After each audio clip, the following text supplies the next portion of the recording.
was celebrated just before Christmas. Okay. It's a very tiny island in the South Pacific. ഈ ക്രിസ്മസിന് മുമ്പ് ഇവിടെയുള്ള ഒരു ഐലൻഡിലെ പുതിയ ഭാഷയിലേക്ക് പുതിയ നിയമം തർജ്ജമ ചെയ്ത് പബ്ലിഷ് ചെയ്തതാണ്. ഇത് പുതിയ നിയമം ആ ഭാഷയിലെ ഇംഗ്ലീഷും ആ ഭാഷയുടെ പരിഭാഷയും ഒരുമിച്ചാണ് പബ്ലിഷ് ചെയ്തിരിക്കുന്നത്.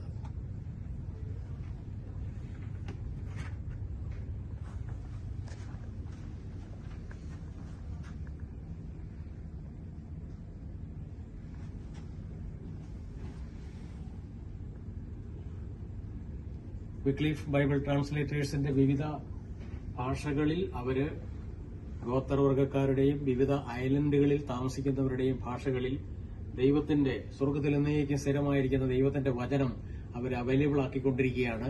ട്രാൻസ്ലേഷൻ മിനിസ്ട്രിക്ക് വേണ്ടി നിങ്ങൾ പ്രാർത്ഥിക്കുന്നവരല്ലെങ്കിൽ ഇന്നു മുതൽ വിക്ലിഫ് ബൈബിൾ ട്രാൻസ്ലേറ്റേഴ്സിന് വേണ്ടി പ്രാർത്ഥിക്കുക. God bless you all.